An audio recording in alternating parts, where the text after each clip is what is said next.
İndi isə müzakirələrimizin vaxtıdır. İstiqamətimiz regiondakı proseslərlə bağlıdır. Bir daha vurulamaq yerinə düşər ki, 9 maydakı qələbə paradı ilə bağlı Prezident İlham Əliyevin Moskvaya edəcəyi səfər olmayacaq. Yəni, Prezident İlham Əliyev Moskvaya getməyəcək. Nəzərə çatdırmaq da yerinə düşər ki, bundan öncə Vladimir Putin telefon zəng eləyərək Prezident İlham Əliyevi Moskvaya səfərə dəvət etmişdi. Daha sonra isə məktub göndərmişdi, məktub ünvanlanmışdı. Lakin bütün bunlara baxmayaraq İlham Əliyevin Moskvada təşkil olunacaq qələbə paradına getməyəcəyi məlum oldu dünən. Və bunun səbəbləri nədir? Hansı səbəblərdən səfər baş tutmayacaq? Nəyə görə Prezident İlham Əliyev Moskvaya getməyəcək? Bundan danışacağıq. Digər tərəfdən biz bayaq çatdırdıq. Paşinyanın parlamentdə önəmli açıqlamaları olub. Bu həm Azərbaycan-Ermənistan normallaşma prosesi ilə bağlı, həm Ermənistanın daxili məsələləri ilə bağlı idi və ötən gün Ermənistanın Ədliyyə Nazirinin belə bir açıqlaması oldu ki, yeni konstitusiya 10 ay ərzində hazır olacaq. Lakin bu konstitusiyada azadlıq bəyannaməsi, yəni onların bəyannaməsinə istinadla bağlı hansısa məsələ müzakirə edilməyib dedi və nəzərə almaq lazımdır ki, elə 12-13 ay sonra da növbəti seçkilər baş tutacaq. O zaman elə Nikol Paşinyanın vurğuladığı kimi növbəti seçkilərdən sonra mı konstitusiya dəyişikliyinə gediləcək və bu konstitusiyada hansı dəyişiklik ediləcək o zaman? Yəni Azərbaycanın əsas ortaya qoyduğu şərt təmin edilmirsə, bütün bunların müzakirəsini aparacağıq əlbəttə ki, çünki önəmli məsələlərdə regionda baş verən proseslərlə bağlı. Müzakirələri isə studiyamızın qonağı Milli Məclisin üzvü Sevil Mikailova ilə aparacaq və Sevil xanımı masamızın ətrafına dəvət edirik. Sabahınız xeyir, xoş gəlmişsiniz. Sabahınız xeyir olsun. Sevil xanım, ilk olaraq sualı bu yöndə ünvanlamaq istəyirəm ki, Prezident İlham Əliyevin Moskvaya getməyəcəyinə bağlı xəbər gəldi dünən axşam saatlarında. Və əlbəttə ki, burada güman edilən istiqamətlər var, nəyə görə getmir, təhlillər müxtəlif yöndədir. Sizin təhlilləriniz necədir? Prezident İlham Əliyev Moskvada paradda nəyə görə iştirak etməyəcək? Dəvət olmuşdu cənab prezidentə, amma düşünürəm ki, Azərbaycan Respublikası Prezident Administrasiyası səfərlə bağlı heç bir məlumat yaymamışdı. Yəni, cənab prezidentin səfər edəcəyi ilə bağlı. O ki, qaldı ehtimallara. Mən düşünürəm ki, cənab prezidentin çox sıx qrafiki var. Qarşıdan Ulu Öndərin, yəni cənab prezidentin həm də atasıdır. 102-ci il dönümü, onun anım tədbirləri gözlənilir və yəqin ki, sıx qrafiklə bunu əlaqələndirə bilərik. İkincisi isə mən düşünürəm, biz Azərbaycan təyyarəsinin Rusiya havasında vurulmasının faktını da nəzərə almalıyıq ki, bugün də həmin təhlükə qalır. Bildiyiniz kimi, dünən Serbiya prezidenti Vučićin də təyyarəsi Bakıda məcburi eniş etmək zorunda qaldı və görünən odur ki, təhlükəsizlə bağlı da, yəni sırf belə deyək, hava xətlərində problemlər hələ də qalmaqdadır. Yəni, ehtimallarımız bundan ibarət ola bilər. Əslində, güman edilənlərin içərisində Azərbaycan millət vəkili Nazir Badamovun Moskvadan geri qaytarılması, həmçinin müxtəlif kiber hücumların Rusiya tərəfindən Azərbaycan saytlarına həyata keçirilməsi ilə bağlı istiqamətlər də vardı. Bunlarla əlaqədar sizin fikrinizi almaq istəyirəm. Bunlar nə dərəcədə real və ağlabatan hesab olunur? Bilirsinizmi, ehtimallar çoxdur, amma yəqin ki, bununla bağlı rəsmi açıqlama olmasa, bu ehtimalların üzərində dayanmaq da kifayət qədər çətindir. Aydındır. Mən həmçinin də istəyirəm burada nəzərə çatdıraq. Nikol Paşinyanın da 9 mayda paradda iştirak edəcəyinə bağlı təsdiq gəldi dünən axşam saatlarında elə. Çətinliklər olur. Yəni, hazırda biz dünən axşam saatlarından elə öncədən də görürük ki, Moskva hava limanlarına Ukraynanın PUA hücumları həyata keçirilir və siz özünüz də vurğuladınız Vučićin təyyarəsinin məcburi enişi ilə bağlı. Buna baxmayaraq amma Nikol Paşinyanın biz paradda iştirakını görürük. Digər tərəfdən də həmçinin parlamentdə açıqlamalarına istinad etsə, orada KMTT-nin 2020-ci ildə Ermənistanın yanında dayanmadığını, hətta yaxın zamanlarda bizə bir müharibə şəraiti var, hücum ediləcək kimi deyir. Mən məlumat verdim, amma onlar bizim arxamızda durmadılar. Belə bir açıqlaması da var idi. Həm qəribə meyillilik, həm də ki, KMT ilə bağlı bu açıqlamalarının fonunda Nikol Paşinyanın paradda iştirakını necə dəyərləndirirsiniz? Bilirsiniz, vəziyyət elə bir həddə gəlib çatıb ki, Nikol Paşinyan bugün ana müxalifət tərəfindən və söyləmək lazım ki, bu radikal müxalifətdir, çox böyük bir təzyiqə məruz qalıbdır və əslində onun impeachmenti ilə bağlı məsələ də bugün artıq siyasi müzakirələrin ana xəttinə çevrilib. Onun siyasətinin, xarici siyasətinin düzgün olmadığı olmaması ilə bağlı bir sıra müxalifət liderləri yəni kəskin şəkildə bu məsələni qoyublar və ilk növbədə Rusiya ilə münasibətlərinin kəskinləşdirilməsini onun Qarabağ məsələsindəki məğlubiyyətinin əsası kimi göstərirlər. Yəni özlərinin apardıqları o aqressiv siyasəti bir tərəfə qoyublar, Azərbaycanın torpaqlarını işğal etməkləri faktını bir tərəfə qoyublar, iqtisadi tənəzzül uzun illər boyu Ermənistanda mövcud olan, eyni zamanda ordu quruculuğundakı buraxdıqları səhvləri bir tərəfə qoyublar, cinayətlərini örtbasdır etmək üçün dövlətli cinayətlərini, onlar bugün Paşinyanın sülhə yaxınlaşmaq kimi addımlarını çox ciddi tənqid edirlər və elə səhv etmirəmsə dünən Köçərən tərəfindən Praqada Nikol Paşinyanın Azərbaycanın ərazi bütövlüyünü tanıması və suverenliyinə hörmətini ifadə etməsini də növbəti uğursuzluğu kimi onun qələmə verir. Yəni bu deməkdir ki, revanşist qüvvələr Ermənistan daxilində necə olursa olsun, yəni sülhə yaxınlaşmanı əngəlləmək istəyirlər. Sülh onların maraqlarına uyğun gəlmir, çünki onların siyasi səhnədə qalmaqları üçün Qarabağ məsələsinin hələ həll olunmaması kimi bir mifi də ortada saxlamalıdırlar. Onlar ona görə də Paşinyana təzyiqlər göstərirlər. O ki, qaldı Paşinyanın 9 may qələbə paradında iştirakına.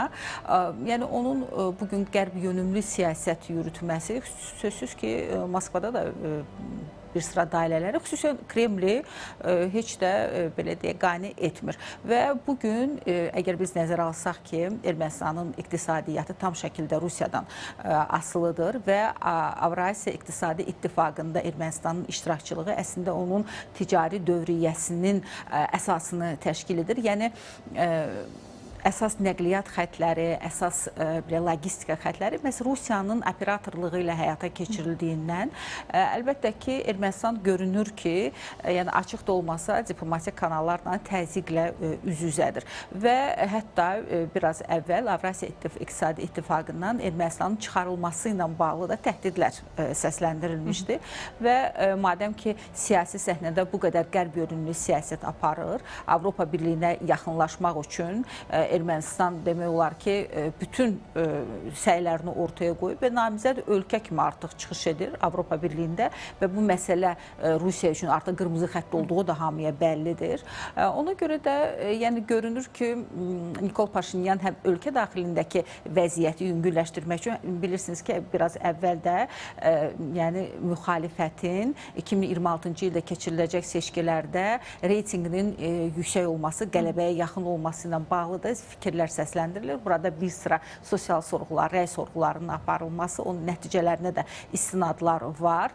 Ona görə də belə güman etmək olar ki, vəziyyəti yüngülləşdirmək üçün həm ölkə daxilində belə deyək, revanşist qüvvələri biraz neytrallaşdırmaq üçün, sakitləşdirmək də deməzdir, biraz neytrallaşdırmaq üçün, çünki o revanşist qüvvələri yox, daha çox onu dəstəkləyən kəsimə güvənir və müəyyən mənada indi ki, Praqa belə deyək, danışıqları masa üzərinə gətirilib və müzakirə edilir son zamanlar, xüsusən bu 9 may paradı ərəfəsində. Ona görə də yəni Moskvaya səfər etməklə əslində bir neçə hədəfi də vurmuş olur. Yəni bu cür təbii ki, siyasi gediş kimi qəbul etmək olar. Mən istəyirəm ki, bir qədər geri İlham Əliyevin paradda iştirak etməyəcəyi məsələsinə toxunaq. Ona görə buna qayıtmaq istəyirəm ki, Putinin zəngi həmçinin də bir telefon danışığı ilə bərabər məktub göndərməsi də vardı. Siz qeyd etdiniz, əslində Azərbaycan tərəfindən rəsmi bir açıqlama gəlməmişdir iştirak edib etməyəcəyi ilə bağlı. Belə olan halda biz Putindən vəziyyəti dəyişmək üçün hansısa bir addım atılacağını görə bilərikmi? Mümkündür belə bir addım? Yəni, vaxta var. Təbii ki, Moskva bununla bağlı nə düşünür biz söyləyə bilməliyik. Deportasiya olunması Azərbaycan millət vəkilinin, mən düşünürəm ki, bu da qəbul olunmaz bir məsələ idi.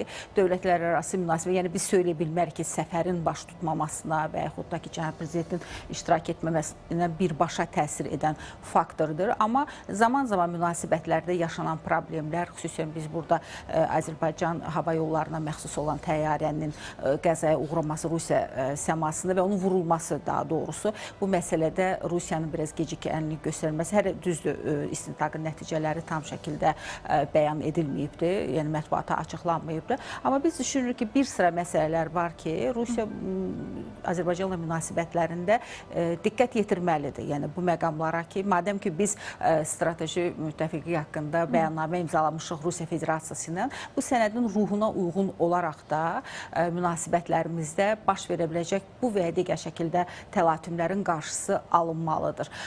Yəni deportasiya faktının olması da düşünürəm ki, düzgün deyildi və Rusiya tərəfi bunu anlamalıdır və bu cür səhvləri yəni diplomatik yollarla, diplomatik kanallarla həllinə çalışmalıdır.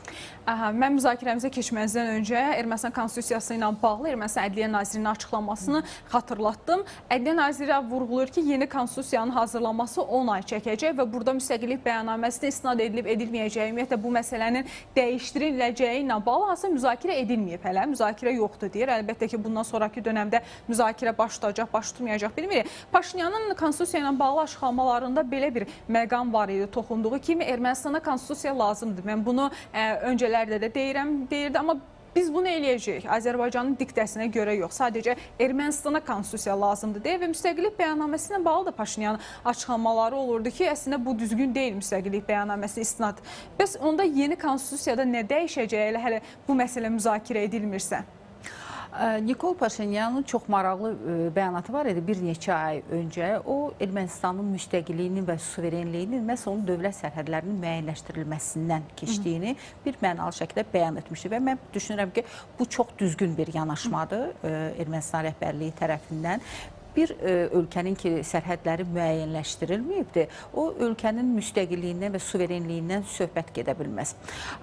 Və konstitusiyada digər ölkələrin ərazilərinə iddiaların olması da əslində bu ölkənin nə qədər natamam olması və beynəlxalq münasibətlər sistemində nə qədər qeyri-korrekt davranacağına dəlalət edə bilər.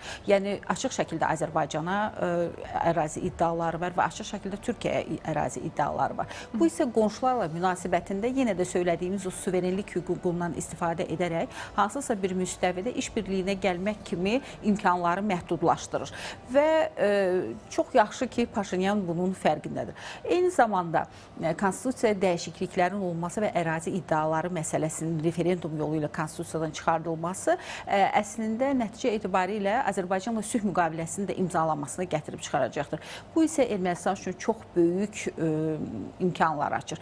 Yəni, biz uzağa gedib söyləyə bilərik ki, bugün Rusiya və Ukrayna arasında gedən müharibənin sonuçlanması yəni artıq müzakirə predmetidir və belə güman olunur ki, atəşkəs ən azı tərəflər arasında imzalana bilər və atəşkəsdən sonra isə sülh danışıqları əlbəttə ki, müəyyən şərtlər daxilində davam etdiriləcəkdir. Yəni, artıq ilkin addımlar atılıb və tərəflər ən azı danışıqlar masasında oturmağa razılıq veriblər. Bu çox mühüm bir gəlişmədir bu konfliktdə. Və biz əgər baxsaq ki, bu konfliktdən sonra Ermənistanın çox böyük dividendləri var idi. Rusiyaya qoyulmuş sanksiyaların üzərindən qərblə yaxınlaşaraq bu sanksiyalara deməli, Ermənistanın hərəkətlərinə göz yumulması və Ermənistan büdcəsinin artırılması üçün çox yaxşı da yararlandılar. Və bugün Ermənistanda ümumdaxili məhsulun adam başına düşən payı 8.2-dir ki, bu kifayət qədər böyük rəqəmdir Ermənistan üçün və son elə bu 2022-2023-cü ildən sonra Ermənistan iqtisadiyyatının dəfələrlə böyüməsi. Yəni, bilirsinizmi, Ermənistanda yeni xammal ehtiyatları aşkarlanmayıbdır, Ermənistanda yeni iqtisadi fəallıq yoxdur. Ermənistanda demoqrafik vəziyyətin yüksəlişi ilə bağlı da məlumatlar verir. Amma bunun fonunda Ermənistan müharibədən çıxmış məğlub ölkə olduğu halda bugün Beynəlxalq Valyuta Fondu Ermənistanın iqtisadi yüksəlişindən danışır. Yəni, bu nəyə bağlanır, nəyə söykənir bu rəqəmlər? Əlbəttə ki, bu çox maraqlı bir faktor. Və bugün Nikol Paşinyan əslində, yəni, həmin konstitusiya dəyişikliklərini etmədən və ölkə daxilində nizamlamadan həmin o siyasi münasibətləri anlayır ki, gələcək ön səslərinin, Ağrı dağın şəklinin, yəni təsvirinin olması, bunlar özü də Ermənistanın natamam bir dövlət olması anlamına gəlir ki, Paşinyan görünür ki, bunları anlayıb və daha öz sələflərindən fərqli olaraq daha səbatlı bir addım atmağa çalışır. Və artıq bilirsinizmi, ictimai rəyi dəyişmək, ictimai rəydə konstitusiya dəyişikliyinin vacib olması ilə bağlı da mütəmadi, belə deyək, ictimai nəbzi yoxlama proseslərini də aparırlar. Həm regionlarda, həm mərkəzdə, həm siyasi dairələrdə və əgər 10 ay söyləyiblərsə, onlar 2026-cı ildə seçkilərə gedəcəklər. Böyük ehtimal var ki, parlament seçkiləri ilə birlikdə referendumunda keçirilməsinə nail olacaq. İki böyük siyasi, belə deyək, seçki prosesi paralel olaraq baş tutacaqdır və bu əslində Nikol Paşinyanın həm də siyasi elektoratının gücünün bir növ sərgiləyəcək. Çünki həm onun partiyasına səs verənlər, həm də referendumu dəstəkləyənlər bir cinahda olacaqdır. Görünür ki, Paşinyanda belə bir yəqinlik var ki, onu dəstəkləyənlər çox olacaqdır. Çünki baxmayaraq ki, 2020-ci ildə acı bir məğlubiyyətə uğramışdı Ermənistan, Azərbaycan ordularının cavab əks hücum əməliyyatlarından sonra, amma böyük, belə deyək, inamla qələbə çaldı. Həmçinin də Azərbaycan və Ermənistan arasında atəşkəs rejiminin pozulması ilə bağlı məlumat mübadiləsi həyata keçirilib ki, Nikol Paşinyan hər dəfəsində birgə araşdırma mexanizmi ortaya atırdı. Artıq Ermənistan Baş naziri aparatından belə bir açıqlama gəldi ki, müəyyən məlumatları biz Azərbaycan tərəfi ötürmüş, Azərbaycan tərəfdən də bizə məlumatlar ötürülübdür. İki tərəf vasitəçilərsiz əslində çox önəmli addımlar atıb. Bu addım da kifayət qədər önəmlidir deyə bilərik. Digər tərəfdən də atəşkəs rejiminin pozulması ilə bağlı belə bir mübadilə həyata keçirilirsə, bu həmçinin də Ermənistan ordusunun daxilində biz danışırıq, o müəyyən qruplar var. Bu baş nazir Nikol Paşinyanın açıqlamalarında da vurğulayır ki, mən onlara atəş açması ilə bağlı əmr verməmişəm, amma atəş açırlar deyə. Artıq həqiqətən də atəşin hardan gəldiyini, bunu hansı qrupların törətdiyini bilmək mümkün olacaqmı bu mübadilə ilə? Əlbəttə ki, qarşılıqlı şəkildə təhqiqatın aparılması və tərəflərin biri-biri ilə məlumat mübadiləsinə çıxması düşünürəm ki, etimad mühitinin formalaşması üçün çox vacibdir. Və etimad mühiti isə gələcəkdə sülh müqaviləsinin imzalaması ilə bağlı atılacaq addımlar, yəni burada söhbət müxtəlif mərhələlərdən gedir. Həm Minsk qrupunun buraxılması, eyni zamanda referendumun keçirilməsi, bundan əlavə delimitasiya və demokratiya proseslərinin irəliyə atılması. Yəni bu məsələləri irəliyə aparmaq üçün etimad mühitinin formalaşması üçün əlbəttə ki, çox vacibdir. Çünki hər dəfə atəşkəsin pozulmasından sonra tərəflərdə belə bir təəssürat yaranır ki, artıq eskalasiyaya yaxınlaşırıq və müharibənin olması qaçılması. Baxmayaraq ki, hər iki ölkənin lideri müharibənin səhifəsini çevirdiklərini və artıq sülh prosesini irəliyə apardıqlarını bəyan edirlər. Amma bu cür atəşkəs pozuntuları təbii ki, bu siyasi bəyanatları da bir növ laxladır.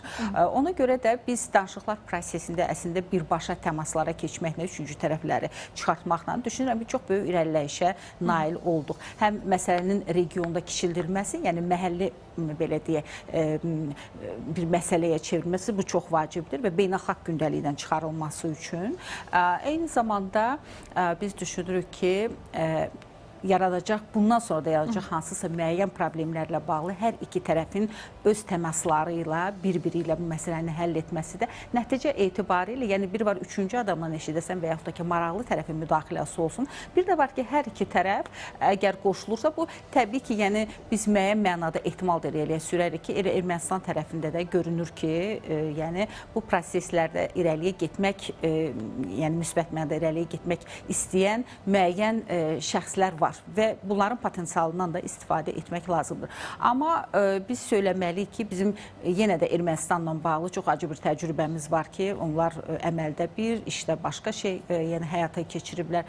Eyni zamanda 30 il torpaqlarımızın işğal altında saxlanılması faktı da ortalıqdadır. Azərbaycana qarşı 2016-cı ildə aprel döyüşlərinin baş verməsi, hücumlar, iri miqyaslı hücumların həyata keçirilməsi baxmayaraq ki, onda da atəşkəs mövcud idi, razılaşma var idi tərəflər arasında. Yəni bizim belə bir təcrübəmiz də var. Təbii ki, biz öz təcrübəmizə də əsaslanırıq. Qarşı tərəfin addımlarını da kifayət qədər hesablamağı bacarırıq. Ona görə də düşünürük ki, yəni atəşkəsin pozuntularının qarşısını almaq üçün onun səbəblərini müəyyənləşdirmək lazımdır. Bu ordudakı xaosla bağlıdır. Ermənistan tərəfini nəzərdə tuturam. Bu birbaşa olaraq siyasi hakimiyyətlə bağlıdır. Bu ordu və belə deyək hakimiyyət arasındakı hansısa bir boşluğun olduğunu göstərir. Yəni bu məsələlər təbii ki, təhlillər nəticəsində üzəri çıxacaqdır. Çox sağ olun Sevil xanım, təşəkkür edirik. Dəvətimizi qəbul edib gəldiniz və önəmli dəyərləndirmələr üçün minnətdarıq. Dəvətə görə çox sağ olun. Sağ olun. Bəli, indi bir daha vurğulayaq ki, regionun proseslərini müzakirə etdik. Əlbəttə ki,